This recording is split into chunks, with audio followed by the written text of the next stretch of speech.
नमस्कार, मी ज्ञानेश्वर चौतमल. पुढारी न्यूज मध्ये आपल्या सगळ्यांचं स्वागत. राज्यातल्या कानाकोपऱ्यातल्या सगळ्या वारकऱ्यांची आता पंढरीच्या दिशेनं सुरू झालेली प्रवासाची भक्ती आपण पाहतोय.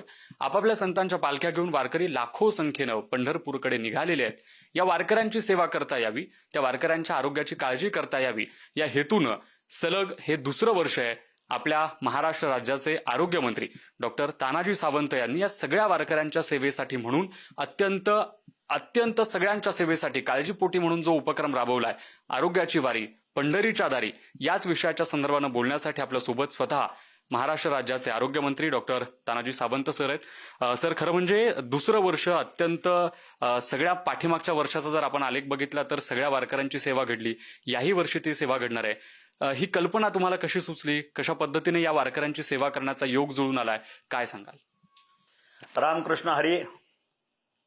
खरं तर 2023 मध्ये आरोग्याची वारी पंढरीच्या दारी हा उपक्रम मला वाटतं प्रथमतः पालख्यांनी प्रस्थान ठेवलेलं होतं आपापल्या ठिकाणाहून, आणि बातम्या येत होत्या की प्रत्येक पहिली पालखी जे निघते ते गजानन महाराजाची पालखी निघते, त्याच्यानंतर मग आपल्या पंढरपूरच्या आपल्या देहू आळंदीच्या पालख्या प्रस्थान ठेवतात, मग इतर ठिकाणच्या सगळ्या पालख्या 1 बाय 1 अशा आपल्या प्रस्थान ठेवत असतात.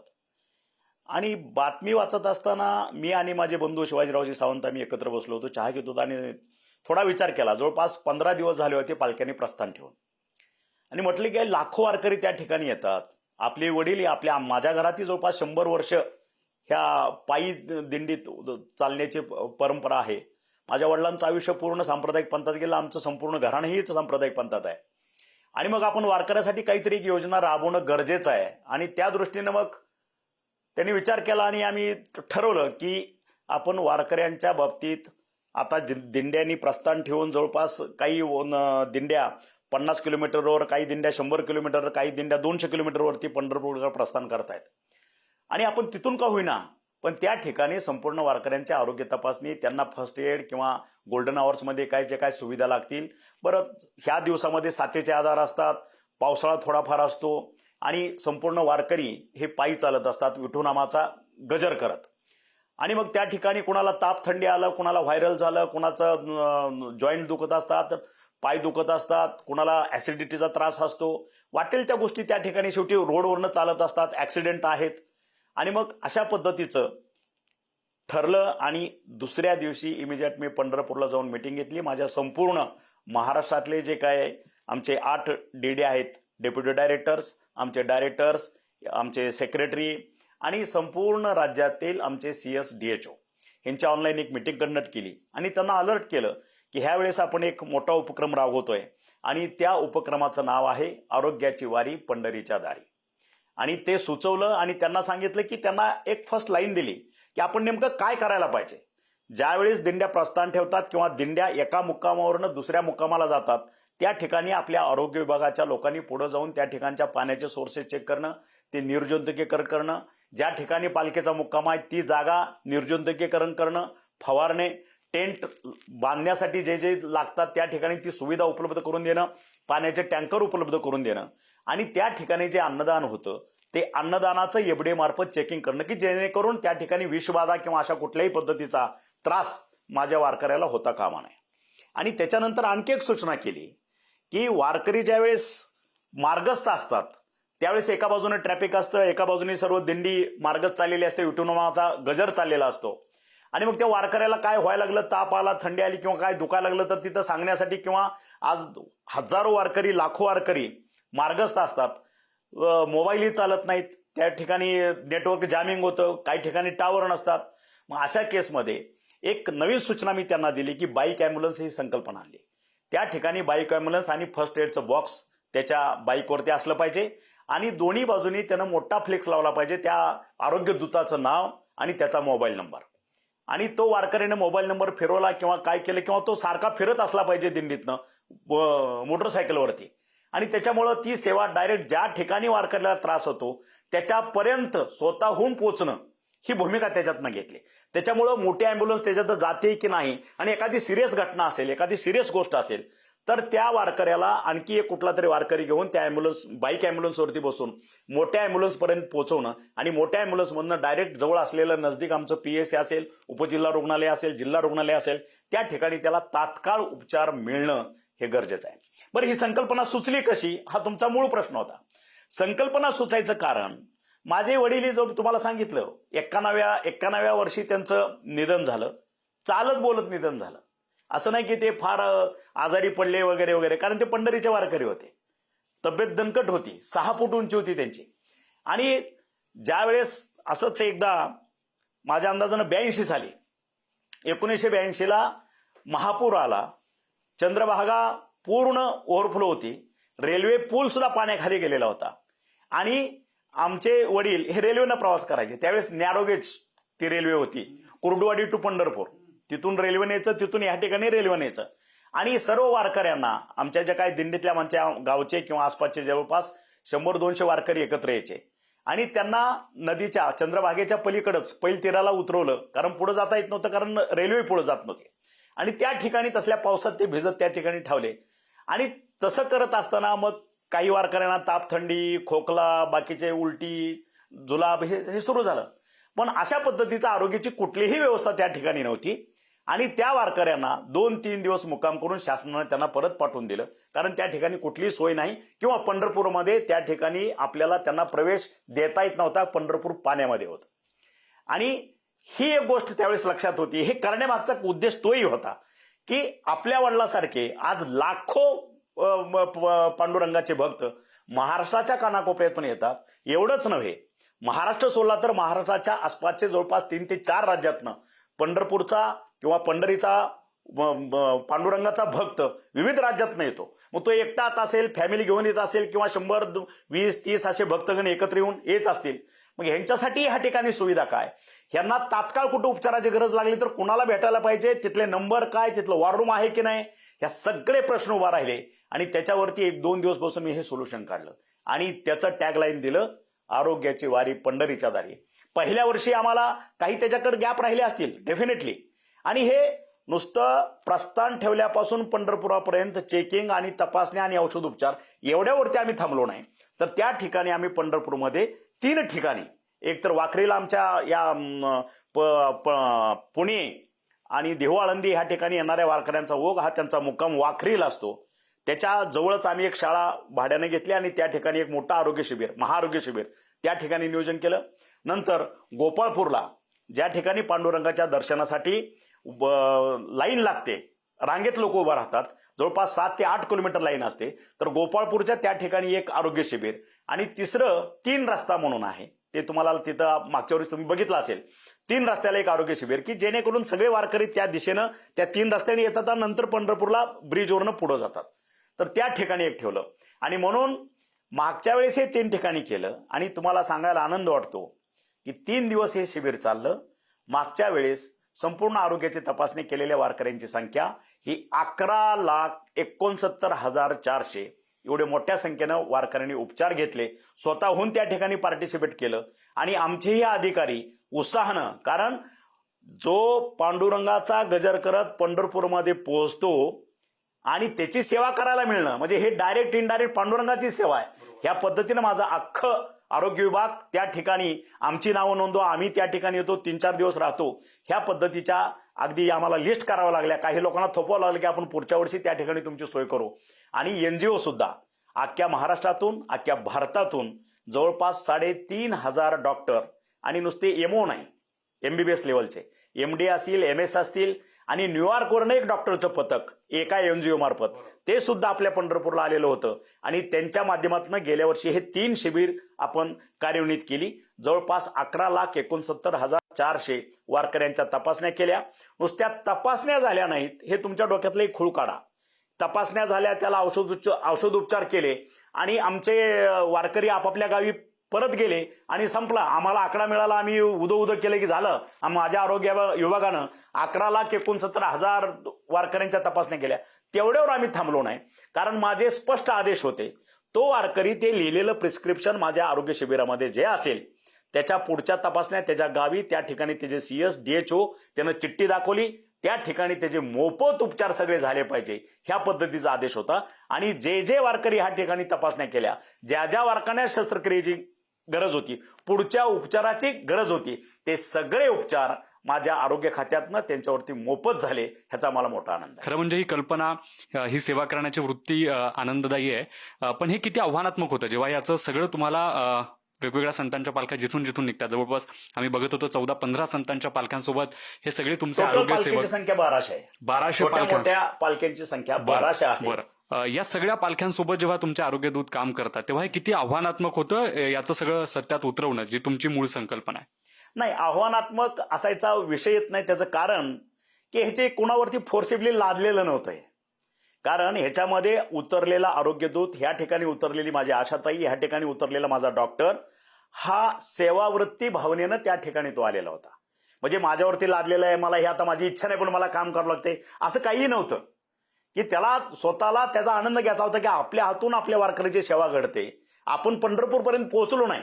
बरं, ह्याची वारीची परंपरा गेली 300 वर्षापूर्वीची वारीची परंपरा आहे. आतापर्यंत महाराष्ट्राची निर्मिती होऊन 1960ला झाली, जवळपास 60 वर्ष आज होत आली.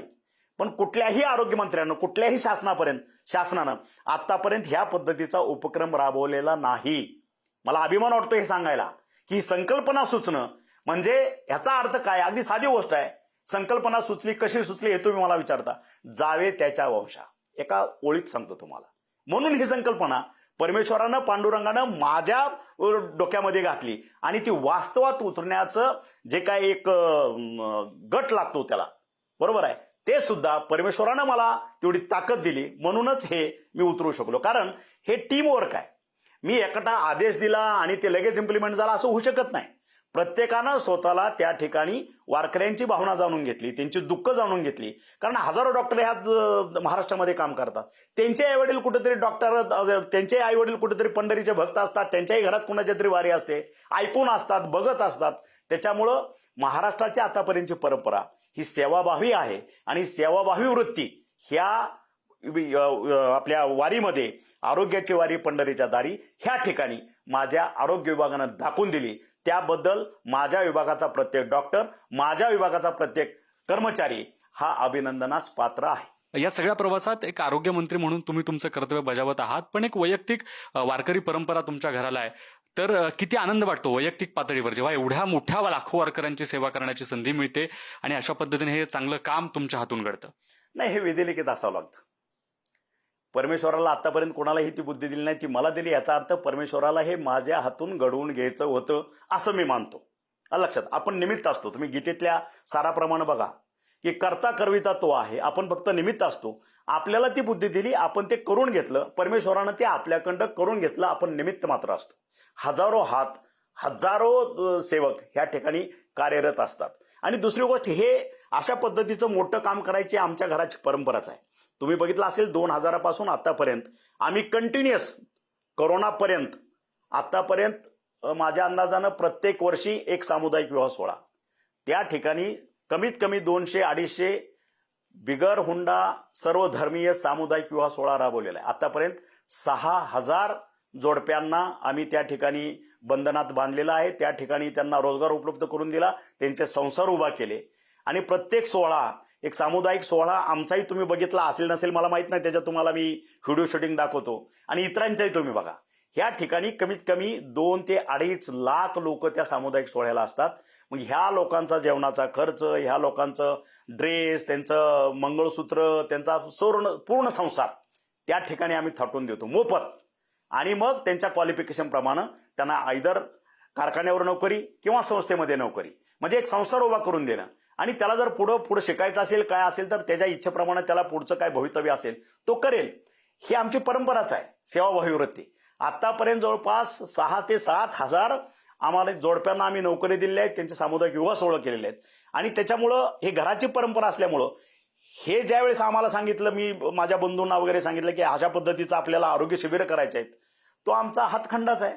आम्ही हार्डली 15 दिवसामध्ये ह्या 3 ठिकाणी पूर्ण त्या ठिकाणी मंडप वगैरे उभा केले, त्यांचे कंपार्टमेंट उभा केले, महाआरोग्य शिबिराचं केलं. माझ्या 2 जिल्ह्यातून, धाराशिव जिल्हा आणि सोलापूर जिल्हा, ह्याच्यातील शिवसैनिक आणि स्वयंसेवी संस्था स्वतः त्या ठिकाणी जवळपास 8 ते 10 हजार मुलांनी त्या ठिकाणी वारकऱ्यांची सेवा करण्यासाठी स्वतः उतरले आणि वारकऱ्यांना त्या ठिकाणी आणणं, त्याचं ते केस पेपर तयार करणं, त्याला त्या कंपार्टमध्ये नेणं, त्याचं चेकिंग करणं, त्याच्यानंतर त्याला चष्मा लागत असेल चष्मा, कानाचं मशीन, स्टिक लागत असेल स्टिक, सगळ्या गोष्टी, औषधोपचार सगळा करायचा.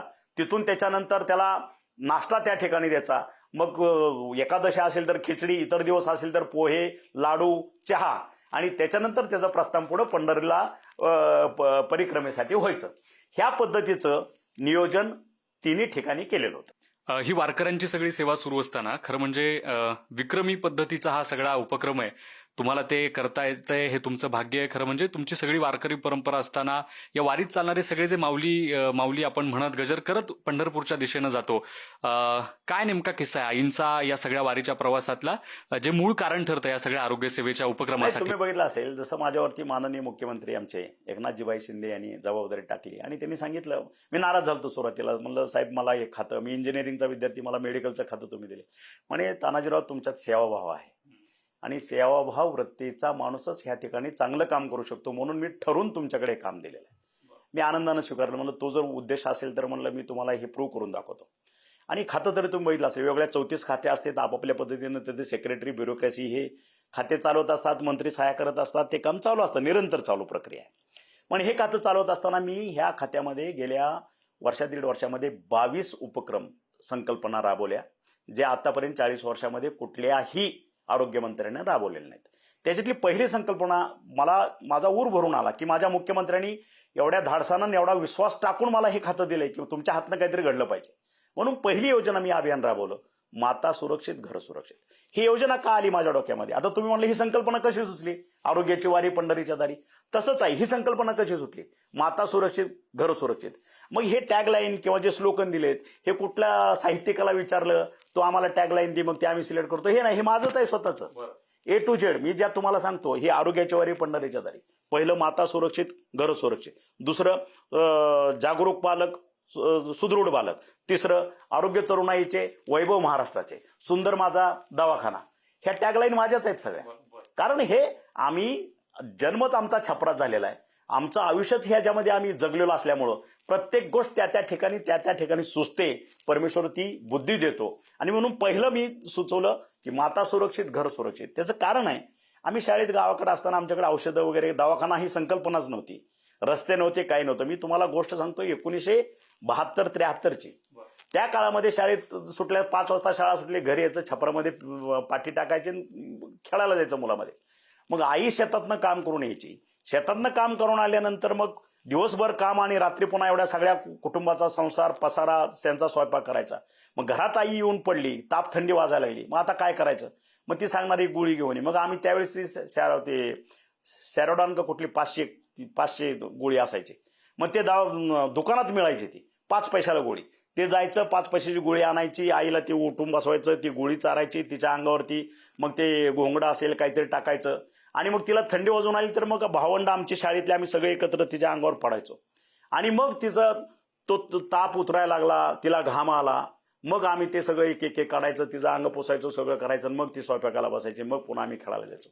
हे दिवस आम्ही भोगलेले आहेत.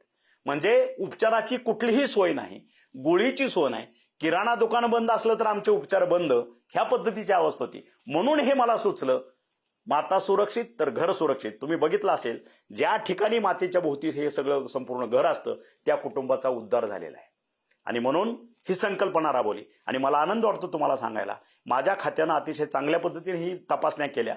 जवळपास 4,39,00,000 माझ्या माता भगिनीचा, 18 वर्षावरील आजीपर्यंतच्या सर्व माता भगिनींचं परीक्षण केलं, त्यांच्या तपासण्या केल्या, त्याच्यानंतर मोफत उपचार केले. हे एक. त्याच्यानंतरचा दुसरा उपक्रम राबवला की जागरूक पालक सुदृढ बालक. म्हणजे खेडेगावामध्ये ती पोरगं 1-2 वर्षाचं होईपर्यंत त्याला ऐकू येते की नाही, त्याला बोलता येते की नाही, त्याला दिसते की नाही, तिची जीभ हलते की नाही, त्याला कुठं काही इकडं तिकडं मेंदू तिचे व्यवस्थित की नाही, हे काहीच कळत नाही. आणि म्हणून ह्या तपासण्या अगदी जिल्हा परिषदेच्या शाळेपासून शहरातल्या सगळ्या शाळेपर्यंत जवळपास माझ्या अंदाजानं 3.25 कोटी बालकांचं आम्ही परीक्षण केलं. आणि त्याच्यामध्ये आम्ही 3 टप्पे केले. 0 to 6 वर्षाचा एक ग्रुप बालकांचा, 6 ते 11 वर्षाचा दुसरा ग्रुप, आणि 11 ते 18 वर्षापर्यंतचा तिसरा ग्रुप, सर्व मुलं मुली हा ग्रुप केला. त्याच्यानंतर मी तिसरा अभियान जे राबवलं की आरोग्य तरुणाईचे वैभव महाराष्ट्राचे 18 वर्षावरील सर्व पुरुष मंडळी आजोबापर्यंतचे आणि त्याच्यामध्ये जवळपास 3-3.5 लाखाच्या वरती म्हणजे 12.5 कोटी जनतेचं आरोग्य तपासण्या ह्या 1.5 वर्षामध्ये माझ्या आरोग्य खात्यानं पूर्ण केलेल्या आहेत. अशा पद्धतीनं हा प्रवास आहे. या पूर्वीच्या सरकारांमधून, या पूर्वीच्या आरोग्य मंत्र्यांमधून कोणी असं काम केलं नाही. ही सुरुवात तुमच्यापासून झाली, हे दुसरं वर्ष आहे. माय माऊल्या काय म्हणतात? ही सगळी तुमच्या माय खात्याच्या माऊली असतील, माध्यमातून माझे वारकरी बंधू असतील, सगळ्यांना वाटतं की हे जे गरज आहे हे निरंतर सेवा असली पाहिजे. आता सरकार आमचं समजा ऑक्टोबर-नोव्हेंबर आहे, आमचं सरकार रिपीट होईलच, तो मुद्दा नाही. पण जे कोणी पुढं आरोग्यमंत्री म्हणून येतील तर ही सेवा भविष्यात निरंतर दिली पाहिजे. हे फक्त आषाढीलाच नाही केलेलं मी.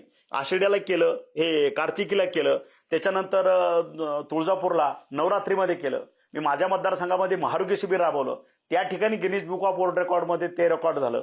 ह्या आषाढी वारीचं सुद्धा 11,69,000 आपल्या भारतामध्ये इतकं मोठं आरोग्य शिबिर किंवा आपल्या आता world record of Guinness book of world रेकॉर्डमध्ये गेलं, याचा अर्थ इतकं मोठं आरोग्य शिबिर 3 दिवसामध्ये कुठेही राबलं नाही, हा त्याचा अर्थ आहे.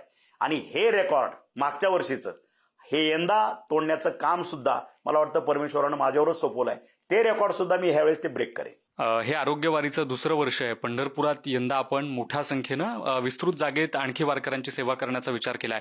पंढरपुरातलं कसं नियोजन असेल? जेव्हा वारकरी पंढरपुरात पोहोचतील तेव्हा कशी मदत मिळणार आहे तुमच्या माध्यमातून या सगळ्या वारकऱ्यांना? आता मला वाटतं हे सगळ्या पालख्या, सगळ्या दिंडी ह्या 16 तारखेला 16 जुलैला पंढरपूरमध्ये मुक्कामी येतील. दशमीच्या दिवशी वाकरीला असेल, मग आपल्या 65 एकरामध्ये असेल किंवा गोपाळपूरला असेल, त्या ठिकाणी आल्यानंतर आमचं 16 तारखेपासूनच आरोग्य शिबिर चालू होतंय.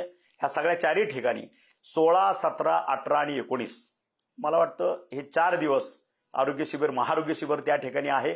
सर्व डॉक्टर्स त्या ठिकाणी आहेत. आम्ही सावंत बंधू, सावंत फॅमिली त्यांच्या सेवेसाठी तत्पर आहे.